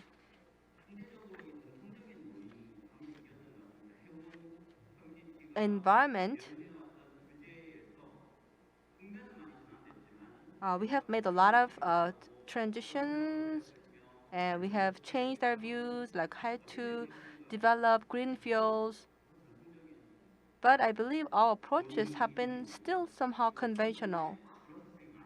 And as the uncertainties get removed, I think that the direction that we have to head toward is becoming clear. But digitalization is a different field, and there are many, many differences. So why do you have to pursue digitalization? The motivation by and of itself is still not clear. And also benefits that we can garner is not clear. And also like companies from production to logistics, depending on the businesses they are in, the way they pursue digitalization are all different. And shipping companies, in what way should they pursue digitalization? And where can we get the funds for digitalization? These are the areas where uncertainties still remain very high. So for example, like retailers, they utilize the SNS and platform economy to increase their sales. And asset-based companies such as the manufacturers and the storage companies, they focus more on internal automation to maximize the profits. And there are also some companies who try to utilize AI with the big data.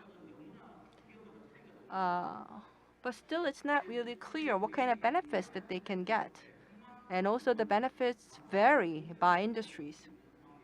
And the port and maritime sectors, they also have some public, it's for public good as well.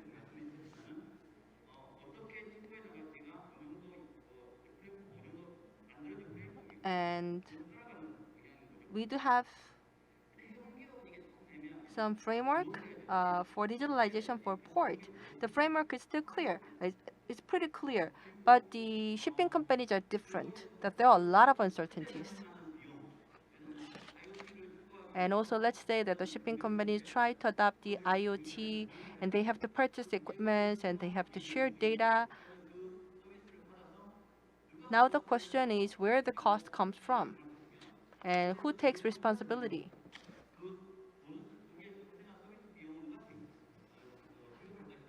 Who will pay for a service for information sharing? So these are still not clear. So in this situation,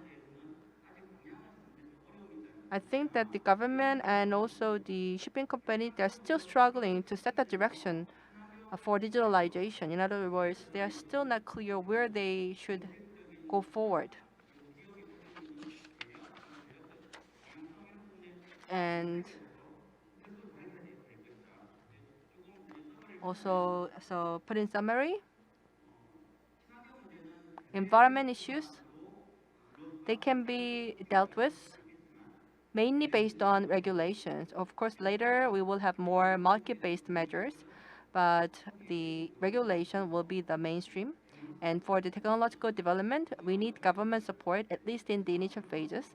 And also, we have to try to address the technology gap. But the digitalization, because of the strategic uncertainty that exists today, you see like Hapag-Lloyd or Musk, these companies are well prepared for digitalization, but small companies, they are not prepared at all. So this gap between the advanced companies and the immature companies will continue to be widened. And also this is where the government response is very difficult to be expected. So this is something that I think we have to work on, and we have to find solutions. And regarding that, I do have a question to Dr. Martin Stopford. So you talked about the digitalization and you talked about the importance of the human resource development. And so the shipping companies, when they pursue the digitalization, do you have any advice that you can offer to them for more effective digitalization? After we finish all discussions here, and each speaker will be asked to answer the question raised by the discussant. So you don't have to answer right away, but later on, after we finish our discussions here, you will be given an opportunity, right? 다음은 우리 허윤수. Now, with that, we'd like to invite Dr. Yoon Soo Ho. Yes, hello. My name is Yoon So-ha from Busan Development Institute. We have globally famous presenters talking about the global relationship and cooperation in the shipping industry. So I'm a part of the Busan Development Institute, which is a research institute dealing with maritime regulations and the way forward for the regional community, some of the challenges and ideas that are being mulled over by the local community, and some issues that we have not dwelt on in detail have not been covered in the earlier presentation. So allow me to focus on these topics.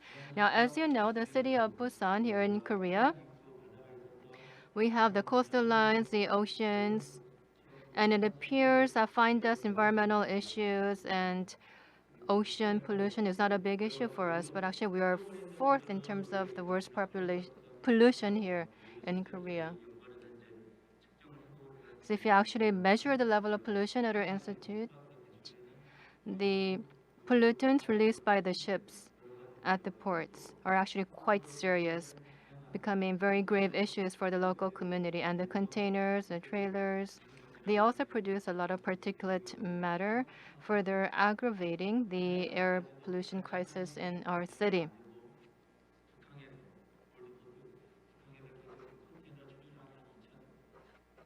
Now, the old port of Busan Port, if that port is the only one processing huge amounts of throughput without the help of the new port, I think the situation will even further deteriorate in terms of environmental concerns.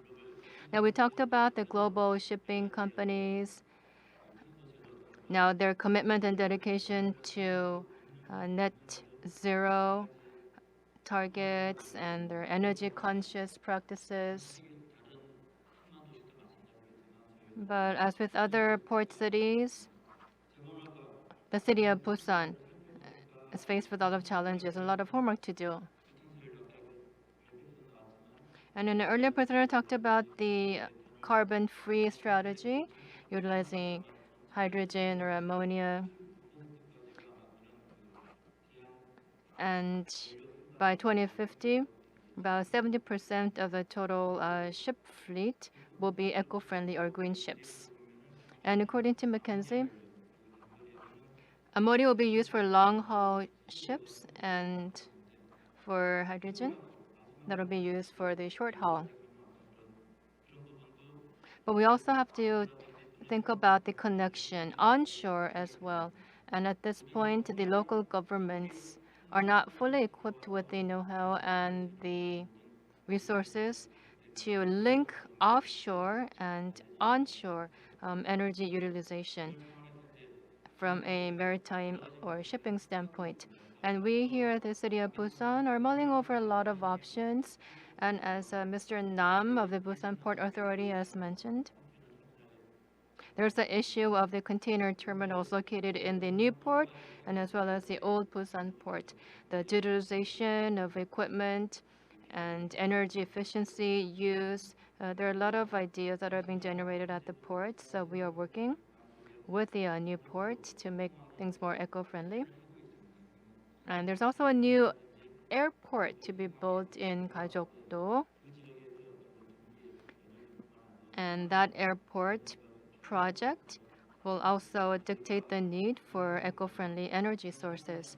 So what we are mulling over has to do with the energy bunkering terminal in the new port here in Busan, so that we'll be able to extract hydrogen, use that as power generation to provide the energy requirement for the new airport to be built. And if we are to provide electrical energy to the airport later on, then the energy cycle at the airport will pretty much be self-sufficient in a circular economy. And previously, ports were focused on containers, but we have to take into account environmental regulations and factor in net zero policies. So the port and the container terminals have to be brought into the larger picture in an integrated framework for the sake of environmental causes. I spoke of hydrogen energy sources, but there's also other technologies carbon capture and storage, the CCUS technology. This also can be applied at the ports as well to produce new energy sources by utilizing carbon capture technology. So if we have to factor in all of these different ideas and emerging technologies, then the ports will not only be the center of transportation, but it will also be the center of utilizing renewable energy. And then that has to be taken into account at this stage of designing new ports. And secondly, well, the topic of this session is environmental regulation and digitalization. So allow me to touch upon that point with the situation here in Busan. Now, for the shipping companies or the larger companies in Korea in the maritime industry, they are pretty well off in terms of digitalization progress. So the core technologies in this fourth industrial revolution are key to corporate competitiveness, obviously. Previously, IT was a weapon, and today, IT is a necessity. And the large corporates are taking the lead with their advanced IT digital technology. However, in Port or Busan, many of the shipping companies are not financially well off. And when the larger companies go ahead of the herd in terms of digitalization, then what would happen to the smaller companies that are engaged in the shipping industry, bunkering, ship repair business, or other outsourcing services? These smaller businesses, will they be able to successfully digitalize? Well, in my view, I think that digitalization will not happen successfully for these smaller companies within the next decade. Of course, they will require support, and the larger companies could play a part, but the smaller companies really need digitalization for efficient and competitive business. So if the leading big companies are successful and the smaller companies are not in terms of digital transformation, that would not be an ideal case. And the gap is even more severe here in Busan because much of the larger companies are located in the capital city of Seoul, and the smaller, lesser financially well-off companies are based here in Busan, according to our survey. That's why even in this sector, the large corporates and the SMEs should have to work together, cooperate for joint prosperity. And in closing, last but not least, in reality, smart ports, digitalization. If all of these actually happens, that is likely to lead to a decrease in jobs. And as Mr. Nam has mentioned earlier, the port union is protesting against digitalization in fear of job losses, hence delaying the project. So we have to have ideas as to how to address this issue of job decline or job losses with the onset of digitalization. Now, when the younger people ask me this, I mentioned the movie Hidden Figures. It deals with scientists working at NASA when they were shooting up Apollo.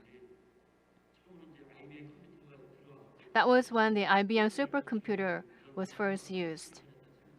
And the NASA workers were manually putting in mathematical formulas and calculations in the supercomputer to launch Apollo, according to that movie. So with digitalization, we should not fear job loss, but actually think about creating new, different kinds of jobs. So there may be a lot of opportunities to create quality jobs instead, so that the younger population in the local community will be ever more competitive and in connection to the logistics and maritime industry. This will pose as a great plus and positive. Thank you. Yes, later on, Professor or Dr. Ha and Mr. Nam, would you like to add your input later on? Thank you. Next, we would like to hear from the Choi Jong-chul, EVP of ATMM, for his comment. Yes, so as introduced, my name is Choi Jong-chul from ATMM. I am very honored to be part of this panel discussion. The topic of our today's discussion is environment regulation and digitalization. I believe that these could be the two big buzzwords for the shipping industry for next few years. So digitalization and decarbonization, these two D are the biggest buzzwords as well as the biggest challenges for the shipping industry to overcome. If we fail to respond to these two challenges, then we will not be able to survive in the fierce global competition. So from the shipping company's perspective, I'd like to talk about the current status and also the aspirations that HMM does have. First, regarding digitalization, HMM is recognized as a leading shipping company for digitalization. Even long time ago, we have established our own system to analyze the energy efficiency of vessels on a real-time basis by combining the traditional shipping engineering and fluid dynamic analysis as well as the big data analysis technology. And last year, 24,000 TEU container vessels that we delivered. This is the world's largest in its size, and for the first time in Korea, it acquired the class notation of Level 3 autonomous operation. This year, we established the Integrated Control Center, where we have the real-time monitoring of various information, including navigation, speed, weather, the radar, ACTIS, and onboard CCTV. And we can also monitor all the information about cargoes on board as well as the equipment and the operational status. Regarding this integrated control center, I would like to share with you my own personal experience. When we submitted the idea of establishing this digital integrated control center, at the time, people agreed to its imperativeness and goal, but when it comes to technical feasibility, there were a lot of doubts and suspicions. However, this control center was established, and I was personally amazed by how everything can be shared on a real-time basis. And a lot of external experts visited our control center, and they were also surprised. And one thing that I noticed was that these external experts, when they visited the Integrated Control Center of HMM, they naturally connect the Integrated Control Center with the unmanned autonomous vessel operations. But what I would like to emphasize today is that the goal of this state-of-the-art command control center is not to replace manned operation and human crews. Rather, to the contrary, this center was established to support decision-making for crews. Traditionally, decision-making on board is mainly made by highly experienced captains and chief engineers. However, today the situation is different. Vessel size has grown significantly, and rigorous environmental regulations spark new technologies that we never experienced.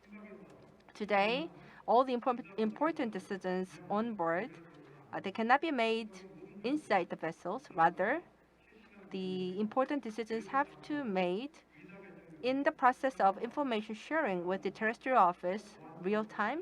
So onboard and on-land cooperation is critically required. And with technological development, autonomous vessel will be realized in the future. But the final destination of digitalization doesn't really have to be an autonomous vessel. A few years ago, the editorial of the Lloyd List said that the autonomous ship does not necessarily mean unmanned vessel. Rather, it can mean a different, new type of manned vessel. And I completely agree with this. So, rather than focusing on unmanned vessel by and of itself, we have to focus our efforts on developing enabling technologies, including sensing, monitoring, control, and analysis technologies to realize autonomous vessels. Next, decarbonization. Last July, the Korea hosted the P4G summit. And during the P4G summit, there was a special session focusing on maritime and marine environment. And in this session, HMM made a pledge to realize carbon neutrality by year 2050. And various efforts have been underway since then in order to achieve carbon neutrality. We are currently working with institutes in Korea to have the demonstrator project for biofuel. We are also reviewing the possibility of commercializing ammonia fuel, and we are also working on developing hydrogen fuel. And not just the HMM, other global carriers and liners, they are also making similar efforts. For example, like they conduct tests for biofuel, and they place order for LNG and methanol fueled ships. However, still, we have a long way to go to achieve the IMO reduction target. Fossil fuel-based ships still represent more than 70% of the new build order. The reason that ship owners are reluctant is because of uncertainty. Technological uncertainty, uncertainty in fuel prices, uncertainty in bunker infrastructure, as well as the uncertainty in regulations. Depending on whether it's well to wake or tank to wake, the fuel will have different prices and different regulations. And also, depending on regulations, the fuels will have different commercial values. And also, there are big uncertainty in methane as well, and in terms of regulations. And therefore, unless these regulation uncertainties are removed, some carriers announced that they are not going to place a new order for new vessels. So I believe that the Korean government and international community should work together in order to address this regulation uncertainty as soon as possible. So far I have talked about the liner's perspective on digitalization and decarbonization. There is a big common factor between digitalization and decarbonization, which is that technology is the key to achieve these two. And in this sense, I believe that Korea has excellent environment. So Korea does have the world's best shipbuilder, as well as the equipment manufacturer, and we also have the research institute and academia, which are engaged very actively in various R&D projects. And therefore, faced with these challenges of digitalization and decarbonization, we are very well positioned to take that into an opportunity. However, we shouldn't focus too much only on technological development. Let me give you the example of the LNG fueled ships. So, as a person who experienced managing LNG carrier for decades, I deeply understand how dangerous LNG is and how much expertise and capacity are required for careful operation. So the biggest barrier for for the development of the LNG fueled ship is to secure seasoned crews with high experience and knowledge. So technological development is important, but I think we also have to think about how to train and secure crews so that they can successfully deal with all these new technologies. And with that, thank you very much. Thank you. So Mr. Che, he mentioned that the automation does not necessarily mean unmanned operation, whether it's the ports or ships. In fact, if we could make the maximum use of the small number of human crews, sometimes it could be better for productivity. So I think that we have to accommodate all these different views on the definition of the automation. We will invite Mr. William Peng. Could you kindly share your wisdom with us? Good afternoon, ladies and gentlemen. And thank you to the presenters for their sharing. I'm William Pang from PSA International China office. Today, it is especially relevant in the sense that we are talking about the environment as well as sustainability, as well as digitization. PSA, in our last 2 years, we have 4 major focus. First, on our core business, container terminals, then our new business, cargo solutions, and the third focus we have been looking at is digitalization, and the fourth focus on sustainability, very related to the topics that we have been talking about in the last 2 hours. On the topic of digitalization, one of the presenters had actually touched very extensively on our Tuas terminal, mega terminal in Tuas, on the digitalization that is being done there. So I will not actually be touching very much on that. Instead, I would like to share some of the things that we have been doing on sustainability as a GTO, a global terminal operator, and how we have been setting targets in terms of our sustainability targets for the environment. Back in 2019, 2020, PSA actually set a target that we want to reduce our carbon footprint by 50% by the year 2030. And by year 2040, 75%, and by year 2050, we wanted to be carbon neutral. And from then to last year, we are happy to report that some of our terminals, or in fact our terminals in China, have been able to achieve shifting of scope 1 energy to scope 2. 97%, more than 97% of our current RTG have already been electrified. All right, and on top of that, in the last 2 years, we have been starting to convert our prime movers to electrify them. A lot of our terminals are now starting to add on LNG prime movers and electric prime movers. For example, in Guangzhou, we have acquired electric prime movers. In Antwerp, we have started an electric straddle carrier. And so we are trying to move our carbon footprint from S1 to S2, scope 1 to scope 2. All right. On top of that, in some of our terminals, for example, we are also starting to use renewable energy. In Tianjin, for example, we have started to look at using of wind energy to power up our terminal. PSA, we have a joint venture company, joint venture container terminal in Tianjin, where we are planning to start buying 2 wind turbines, which will power up the terminal starting from next year. And we would expect that with that, the terminal will actually be zero carbon, all right, zero carbon terminal when it is fully deployed with renewable energy. So those are the directions that we are taking as a GTO to be responsible for what we are doing to the environment. At the same time, I would also like to add that in the area of coal ironing and shore power, all our terminals in China, for example, are equipped with coal ironing. 50% of the berth are actually equipped with coal ironing. Unfortunately, and sad to say, the utilization, although we have 50% of the berth equipped with it, the utilization remains very low. Right? Very often, the ships are not willing to use the coal ironing. And in fact, the deployment of vessels with coal ironing facilities are also not high. So this is one area that I suggest that we could all be looking at to improve the coal ironing utilizations in the terminal.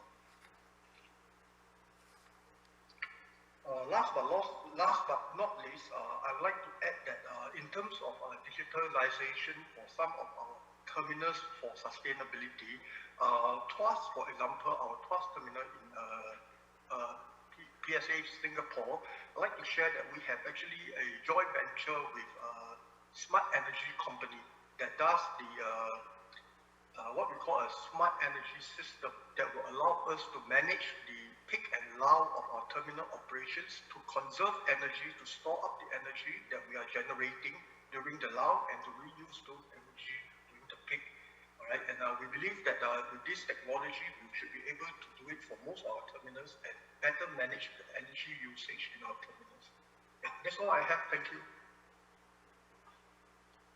Thank you very much. Now we all finished the discussions, and each discussant raised a question, and the speaker will answer the question raised by each discussant. And first, I'd like to invite Dr. Stopford to answer the question raised by Professor Wu. Yes, thank you. Thank you so much, Chairman. The question raised was what advice might we have for small companies who are trying to adopt digitalization? And this, I think, is one of the most important questions. The whole ability of the shipping companies to work together with the shore-based facilities and with each other and with their offices is vital. And in fact, Mr. Pang made exactly the same thing with his last comments about coal that the fact that you can set up coal landing facilities, but need to coordinate with the ships at some stage so that they're actually able and to use it. The advice that, I mean, the importance of the ship size question, or the digital question, is very substantial when we look at shipping companies, because we've got over 20,000 shipping companies with an average of only 7 ships each, and so a lot of companies have very small staff bases. And I think all that one can say about this is that, first of all, we should start to plan more training and development courses for young and mid-career people in order to train them in the use of both digital engineering and marine operations. We need those two things together. They tend not to be together, and at the moment, I think that's the first very important issue. And then I think the companies need to take a fairly long-term view about how important it is to build up these sort of people within the organisation, both on board ship and on land, and to move towards more integrated operations, so that we stop talking about crew and shore and we start to talk about the sort of horizontal organisations which you see in Silicon Valley. So those are my comments, Mr. Chairman. Thank you very much. Thank you. 여러분들 통역 다 들으셨죠? 그대로입니다. So, next.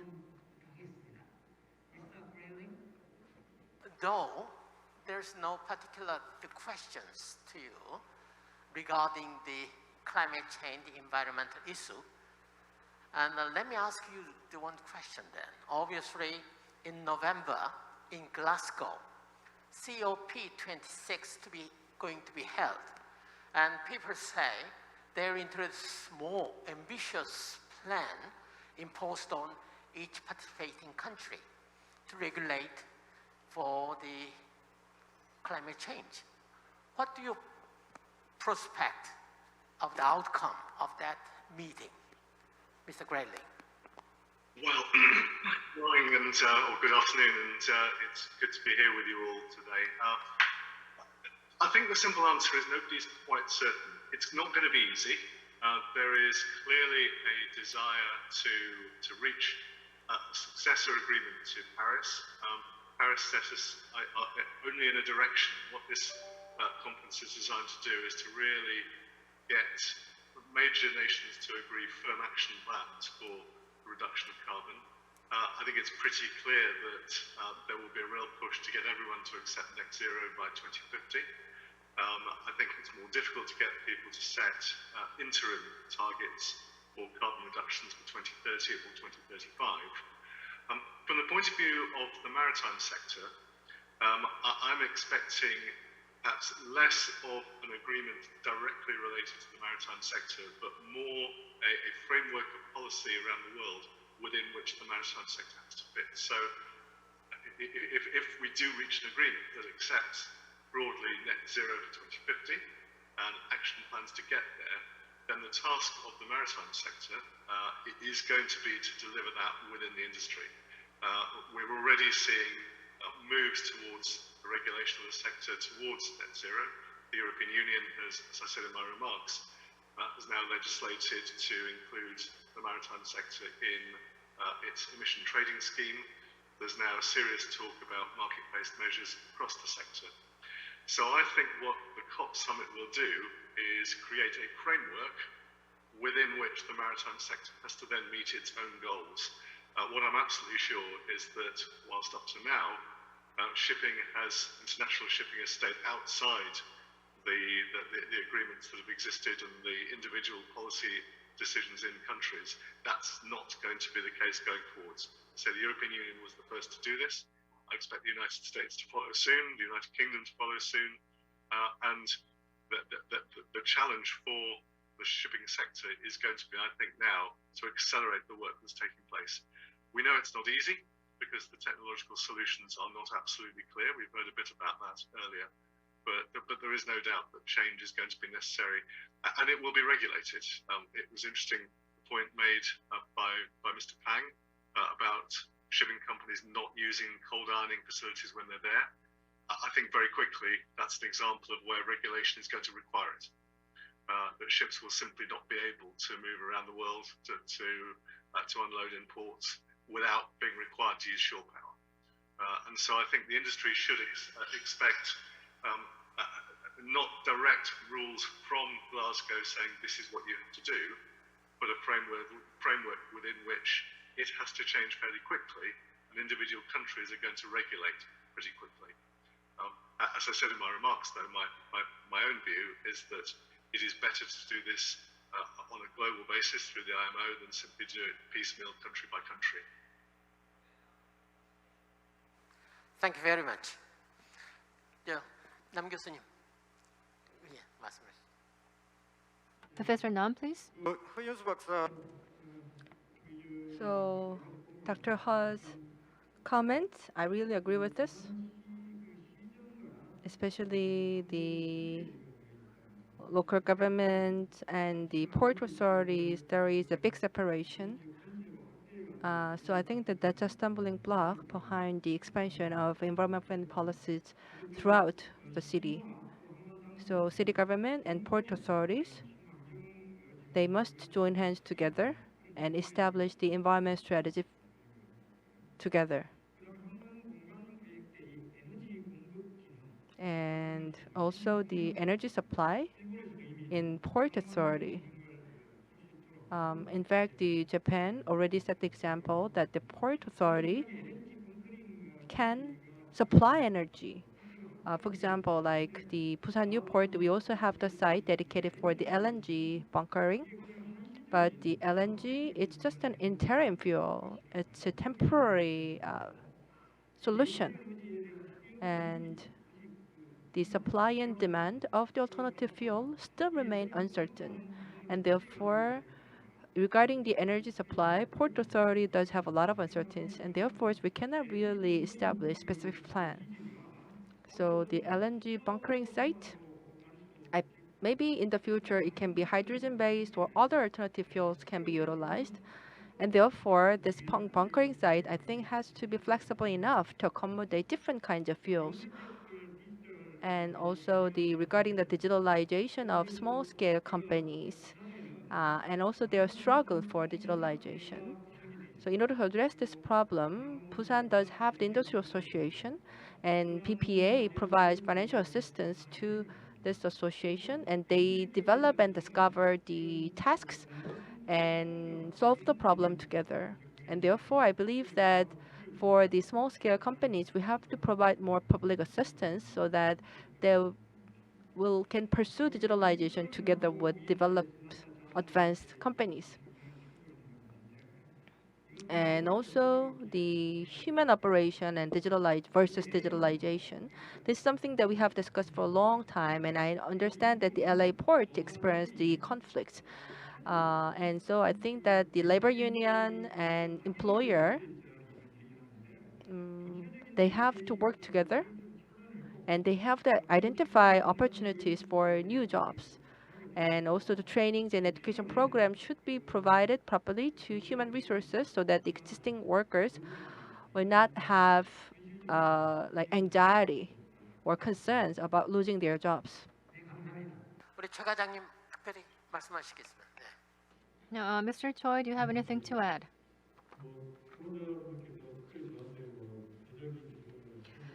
Well, the panel members have not directed their questions to myself per se, but if I may add my 2 cents to elaborate on what I've mentioned as part of my presentation. As you know, IMO in 2018 announced carbon reduction plans by 2050 vis-a-vis 28, and after IMO's announcement, the Republic of Korea in 2018 has enacted a law on the development and deployment of eco-friendly ships, and the laws are currently being implemented. And government agencies late last year established a basic plan to implement in detail the laws. And we also launched an R&D project covering the entire cycle of green ship development and supply. And as many presenters have mentioned, in the maritime industry, IMO is taking the leadership in formulating a lot of regulations, which is likely to have a grave impact on many of the shipping companies within the larger industry. And of course, these companies are formulating internal plans and measures to respond to IMO-driven regulations, but also the government are undertaking a lot of projects from a national governmental angle.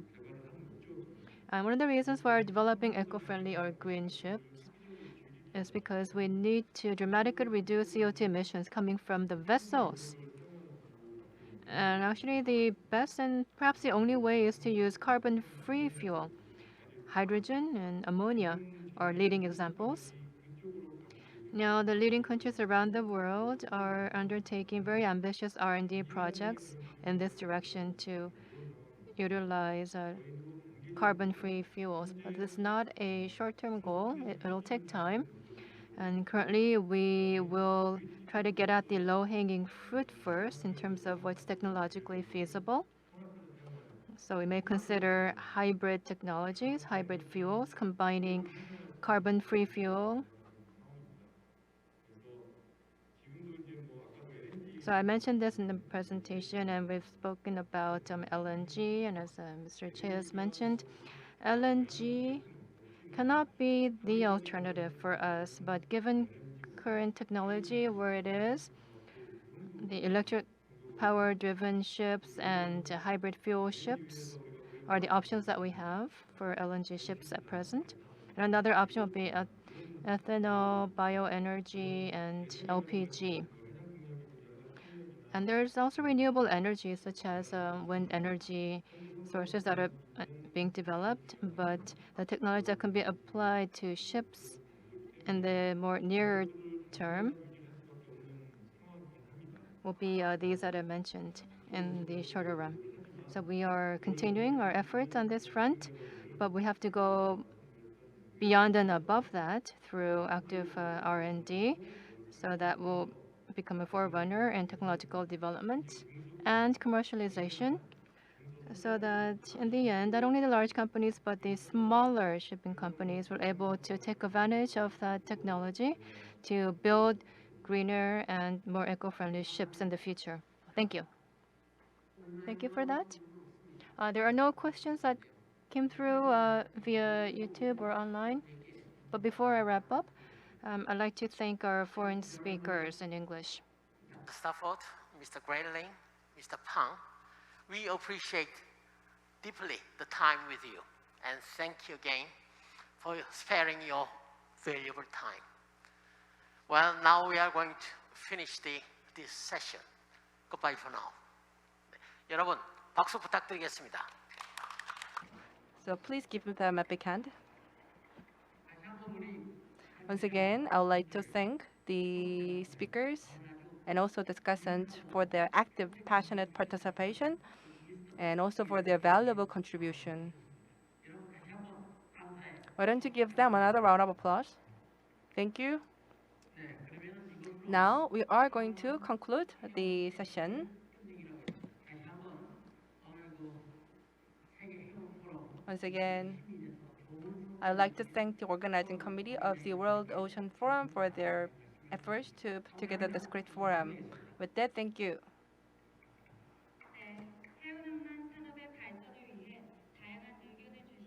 So I would like to thank the presenters and also discussants for their thought-provoking and illuminating presentations and comments. Now we will conclude the shipping marine transport session. Soon we are going to have the epilogue session as the last event of the World Ocean Forum. Thank you.